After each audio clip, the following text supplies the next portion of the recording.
Right now, your life is a perfect reflection of what you've been willing to tolerate, not what you dream about, not what you post about, what you tolerate.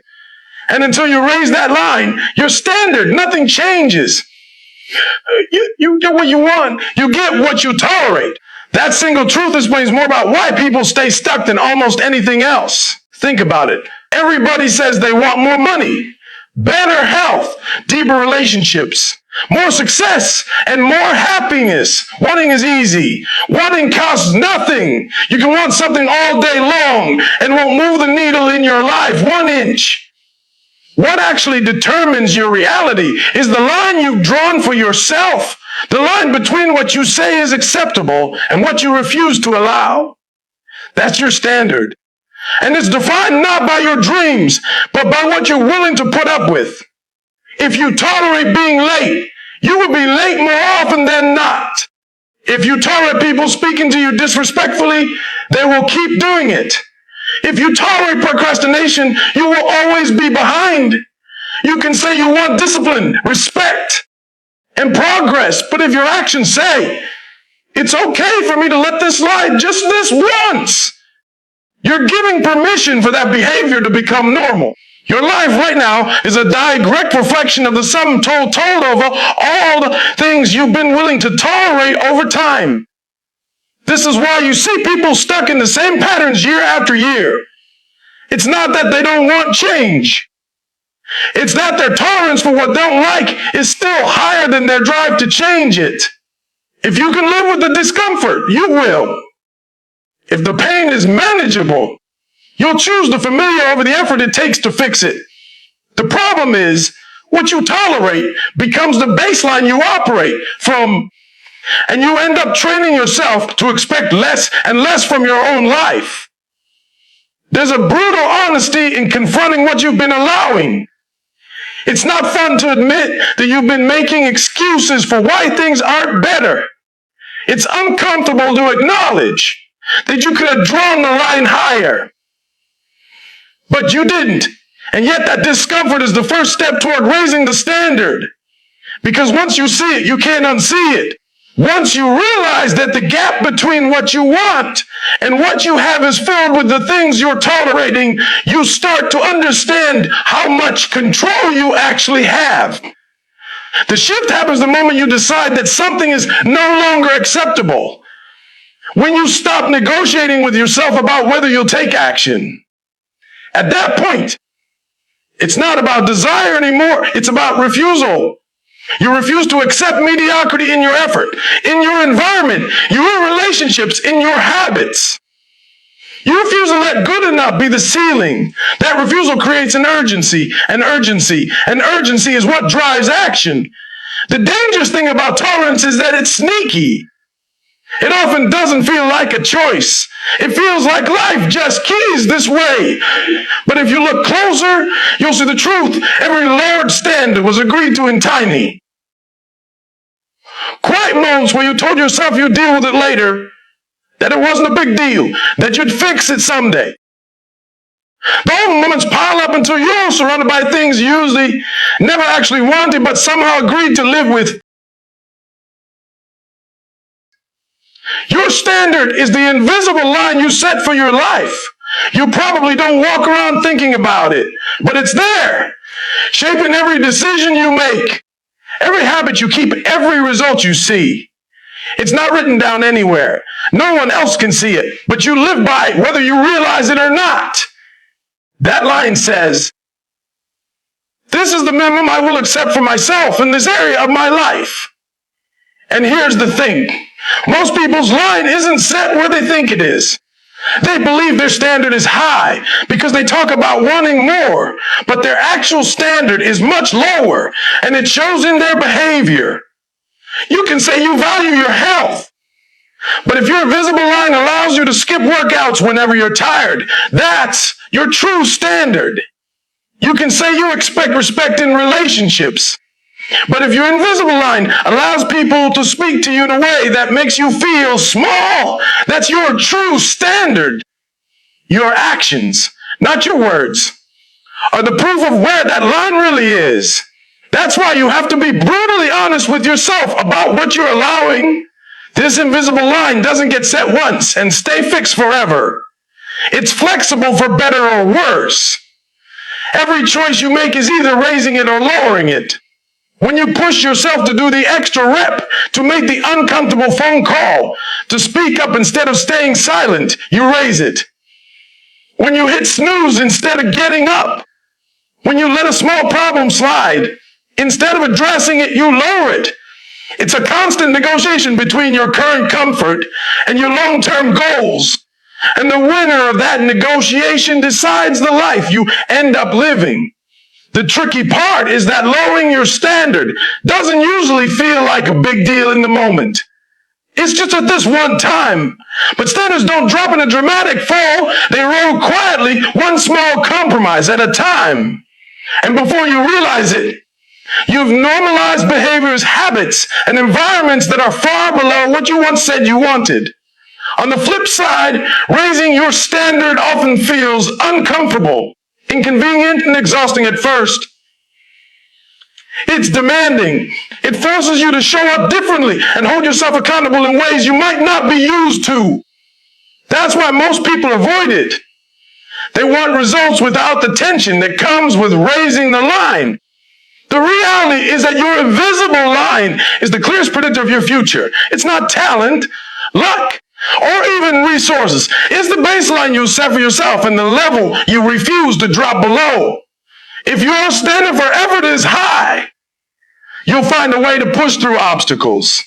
If your standard for self-respect is high, you'll walk away from situations that diminish you. If your standard for personal growth is high, you'll keep learning and evolving even when you're already ahead. No one else sets your standard, you do. It's easy to forget that when you've grown up in an environment where other people's opinions, roles, and expectations shaped your behavior. From the time you were a kid, you were told how to act, what to believe, and what was good enough. Teachers graded your work. Parents gave you curfews. Bosses told you what your job performance should look like. And over time, it's tempting to think that's how it works forever, that someone else decides the bar for your life and you just try to reach it. But that's not reality. Once you're an adult, the person who truly decides your standard is you.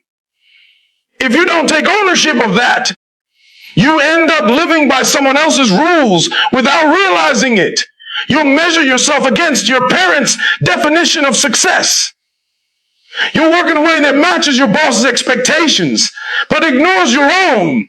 You'll dress, speak, and act in ways that fit in with the people around you, even if they don't reflect who you want to be. And then you'll wonder why you feel stuck or resentful.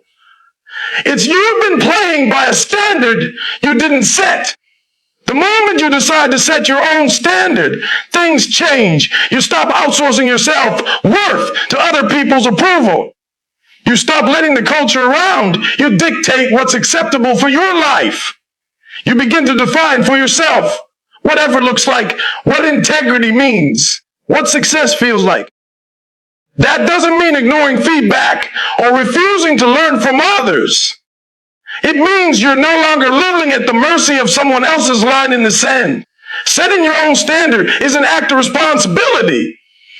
It means if something in your life isn't where you want it to be, you can't blame your upbringing, your boss, or your partner. You're the one holding the pen. And that can feel both empowering and intimidating. Empowering because it means you have the authority to change your life at any moment. Intimidating because it removes the comfort of excuses when you set the bar for yourself.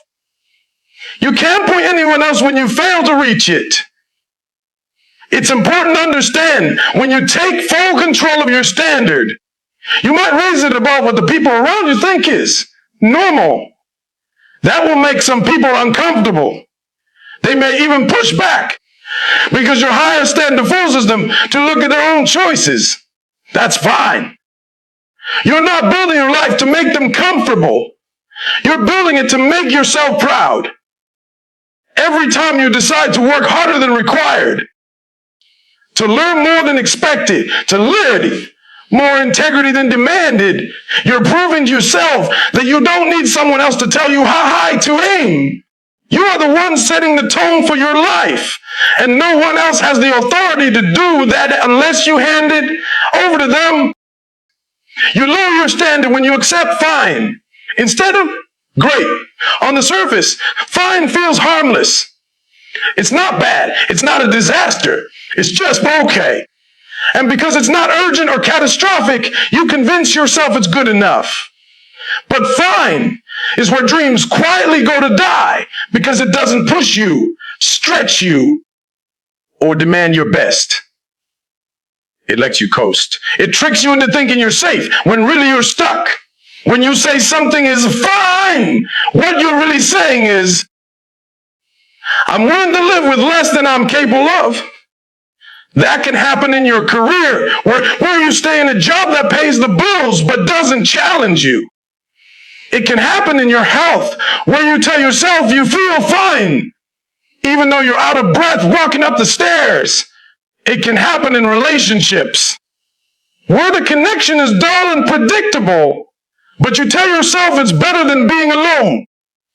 Every time you settle for fine, you lower the bar on what you believe is possible for yourself. The dangerous part is that settling happens gradually. Rarely does someone wake up one morning and say, I'm going to aim for mediocrity from now on. It's more like this. You make a small compromise, then another, until you build entire life around comfort zones. You stop asking, is this the best I can do? And start asking, can I live with this? And if the answer is yes, you stop growing.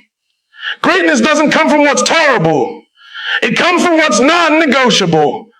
If you want great results, you have to demand more from yourself, even when you could get away with less. That means doing the extra work when no one's watching.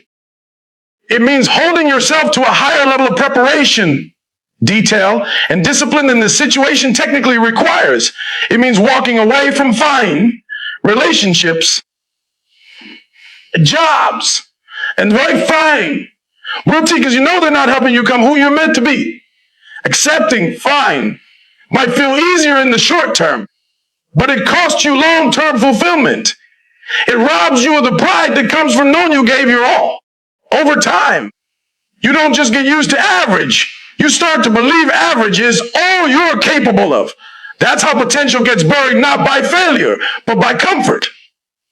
The truth is, it's uncomfortable to demand great from yourself. It requires more effort, more focus, and more resilience. It means risking criticism, failure, and fatigue.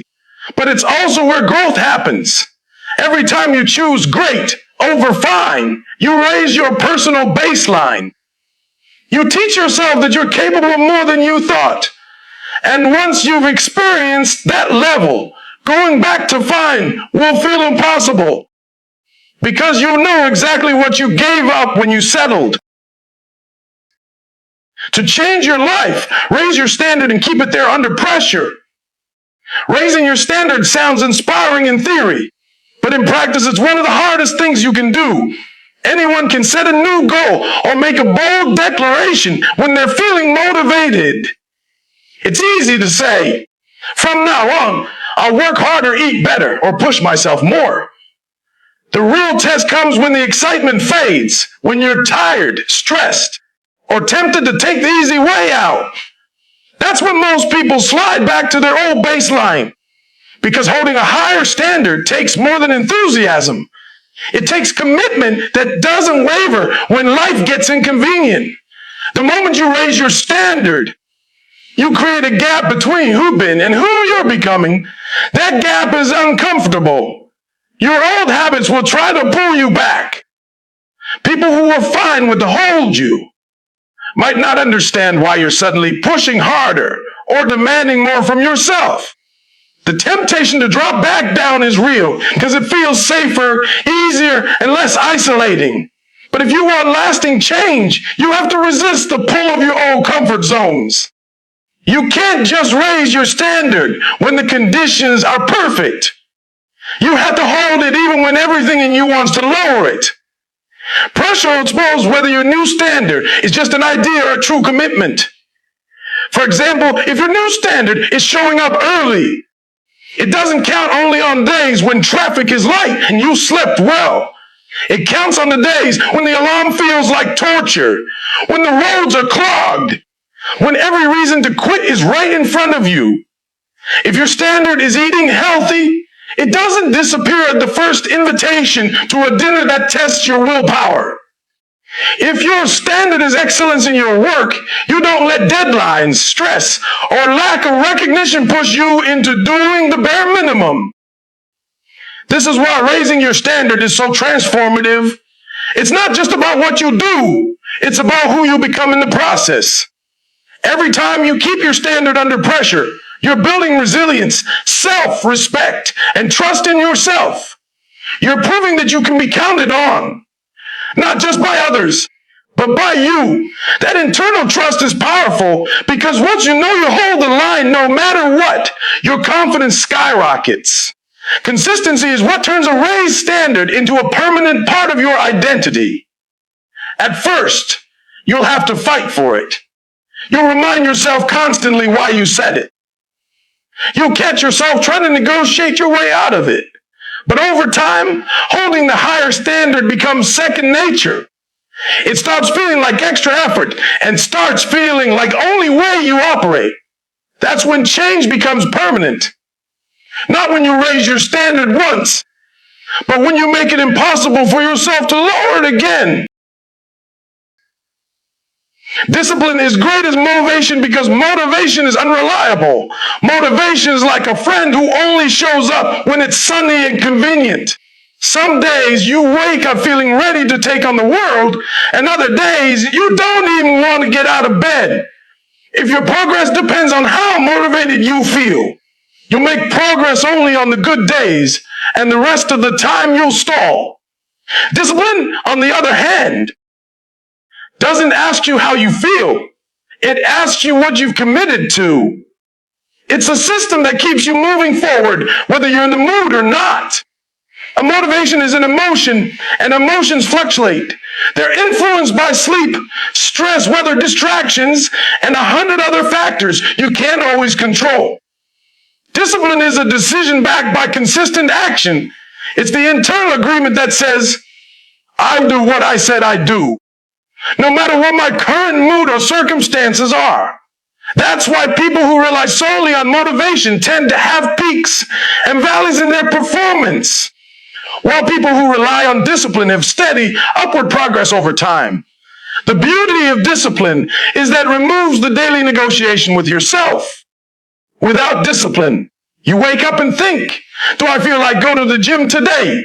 With discipline, you wake up and think, it's gym day, and you go. No debate, no drama.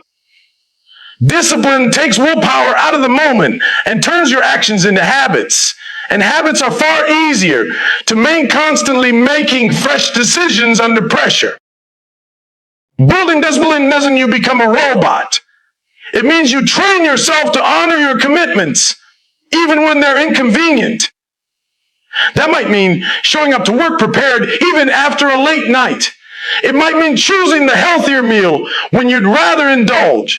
It might mean sticking to your budget even when a spontaneous purchase tempts you. Discipline is a form of self-respect because every time you keep a promise to yourself, you're proving that your word matters. The most successful people in any field aren't the ones who feel inspired all the time. They're the ones who act even when they don't. Athletes train on days they'd rather rest. Writers put words on the page even when the creativity isn't flowing. Entrepreneurs work on their business even when the results aren't showing up yet. That's discipline in action and is the bridge between goals and results. The irony is that discipline often creates motivation. When you follow through consistently, you see progress. That progress sparks excitement, and that excitement fuels more action. But the cycle starts with discipline, not the other way around. Waiting for motivation is passive. Practicing discipline is active. It's how you take control of your life instead of waiting for the perfect mood, the perfect moment, or the perfect set of conditions to finally get started. Pick one area where your standard has slipped and raise it today. Change doesn't have to start with a complete life overhaul. In fact, trying this everything at once is usually the fastest way to burn out and quit. Real transformation often starts with one deliberate choice. One decision to stop and less from yourself in a single part of your life. That one change acts like a lever, creating momentum that spills into other areas.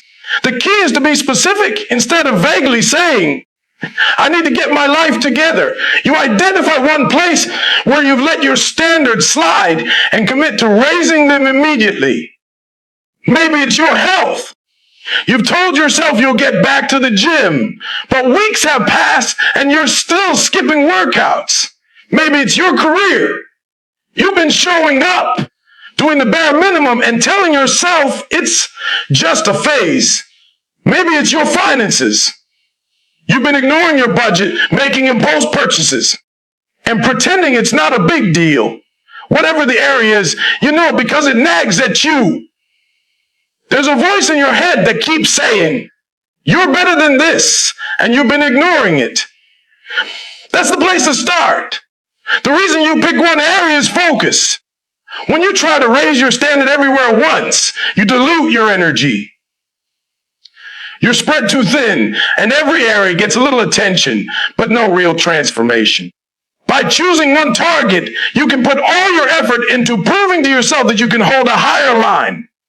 Once you do it in one part of your life, your confidence grows, and you start to believe you can do it in others. Raising your standard in that area means no more exceptions, no more excuses, and no more, I'll start tomorrow. You set a clear, measurable expectation for yourself, and you honor it no matter what.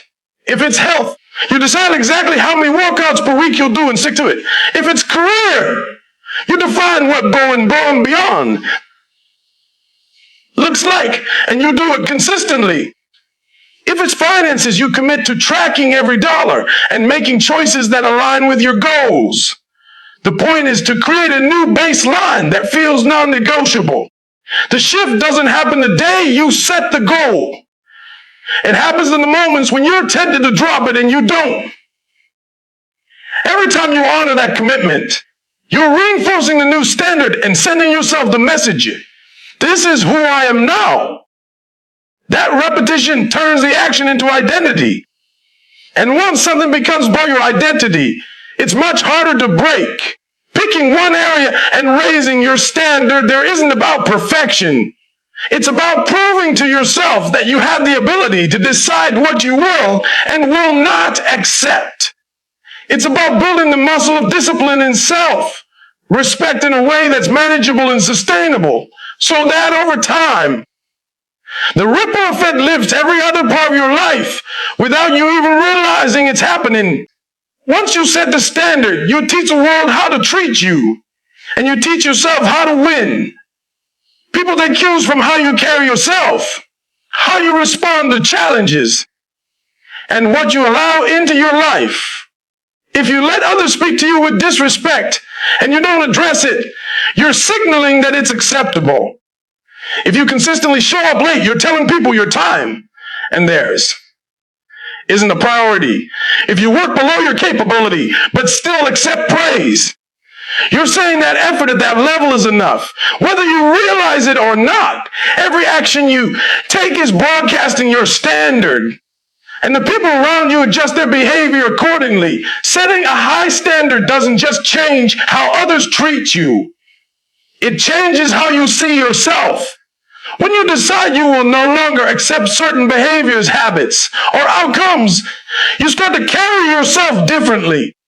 You begin to operate with a sense of self, respect that's visible in your posture, your tone, and your decisions. You no longer tolerate half efforts from yourself. And because of that, you naturally stop tolerating them from others.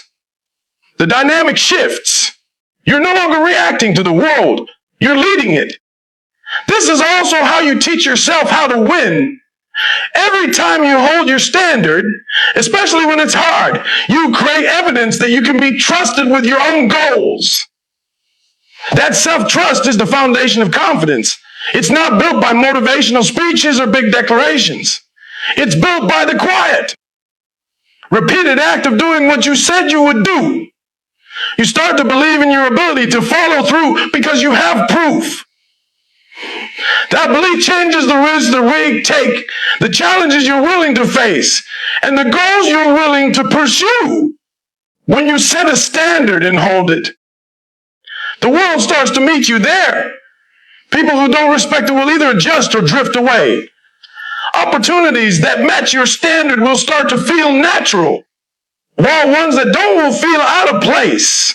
You'll find yourself in rooms, relationships, and roles that align with the level you've committed to, because you've stopped settling for anything less. It's important to understand that holding your standard is not about arrogance. It's about alignment. You're not demanding more from the world than you're willing to give yourself. You're matching your expectations for others with the expectations you already live by. That's what makes it sustainable. If you demand excellence from yourself, it's only natural that you expect it from those you interact with. And when you consistently operate at that level, you stop chasing validation or approval because you already know operating in a way that makes you proud. Over time, this becomes self-reinforcing. You see, the results of living with a higher standard, stronger relationships, better opportunities, greater personal satisfaction, and those results make it even harder to imagine going back to the way things were. You prove to yourself that you can set the tone for your own life, and you've shown the world exactly where that tone begins. Winning isn't random. It's the result of consistently honoring the standards you've set for yourself. When you decide what you will and will not accept, you give yourself a clear playbook for every decision, every opportunity, and every challenge. That clarity removes a lot of the hesitation and second guessing that holds people back. You're no longer asking, what should I do in the heat of the moment? You already know because your standard has answered that question in advance. The discipline of sticking to it becomes the engine that drives you towards success, step by step. Teaching yourself how to win starts with small victories. It's easy to think that winning means landing the big job, hitting the massive goal, or having breakthrough moment that changes everything. But those big wins are built on hundreds of smaller ones. Choosing to wake up when you said you would. Delivering on promises even when no one's checking. Practicing your craft when it would be easy to take the day off. Each time you do that, you're casting a vote for the kind of person you want to be. And over time, those votes create your identity. When your identity is that of someone who holds the line, you start to see yourself as capable of bigger and bigger wins. The world notices consistency. It notices the person who doesn't just talk about high standards, but lives them, even when there's no immediate reward. Opportunities tend to find those people not because of luck, but because of trust. People trust those who have shown, again and again, that they can be counted on. That trust opens doors. Clients recommend you, leaders give you responsibility, and teams rally behind you because your actions have made it clear you won't drop the ball. Winning comes from refusing to compromise on the fundamentals, even when you're already doing well. One of the biggest mistakes people make after a few victories is thinking they can relax their standards without consequences. That's when progress stalls, momentum fades, and they find themselves back where they started. The people who keep winning are ones who understand those. The habits and standards got them there. The same ones they must keep to stay there. Perhaps the most powerful part of teaching yourself how to win is the shift in how you handle setbacks. With a strong standard, a loss doesn't define you. It just becomes a moment to learn and adapt. You're not shaken because you know your identity isn't built on any single outcome. It's built on the way you consistently operate. That mindset keeps you in the game long enough to win again because persistence is a natural extension of high standards. When you live this way, success stops feeling like a stroke of luck or a rare event.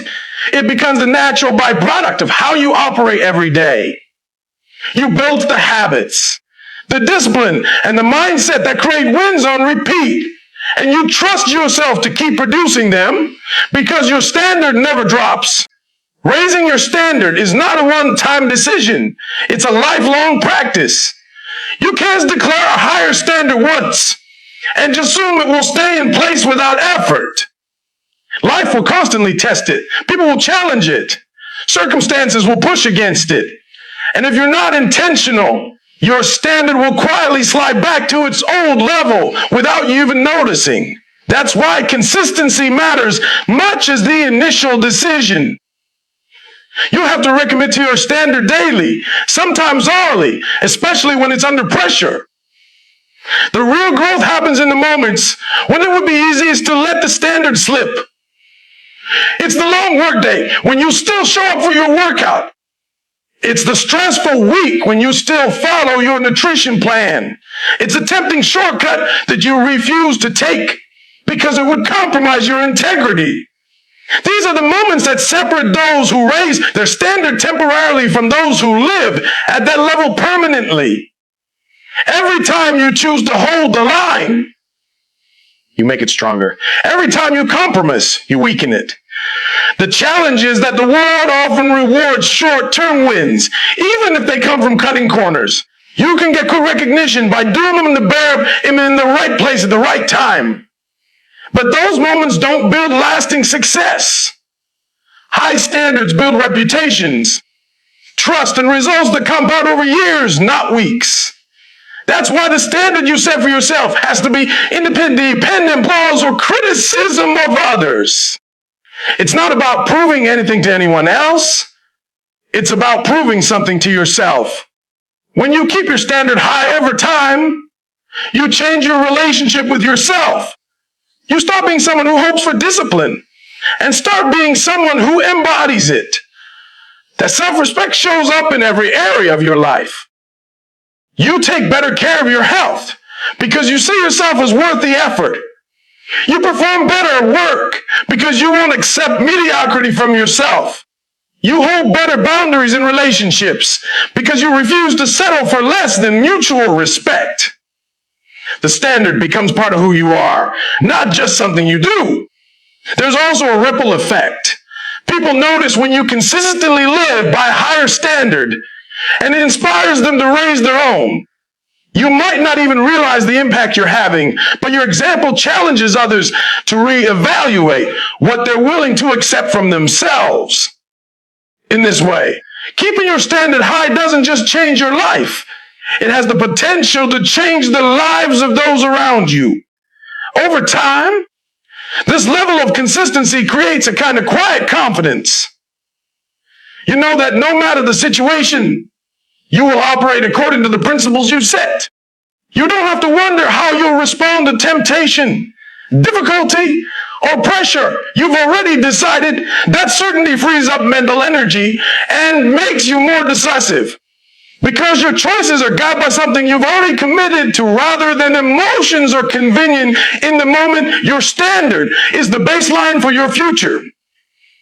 Raise it, protect it, and live by it. Because once you do, the world will rise to meet you, and you'll never go back to who you were before.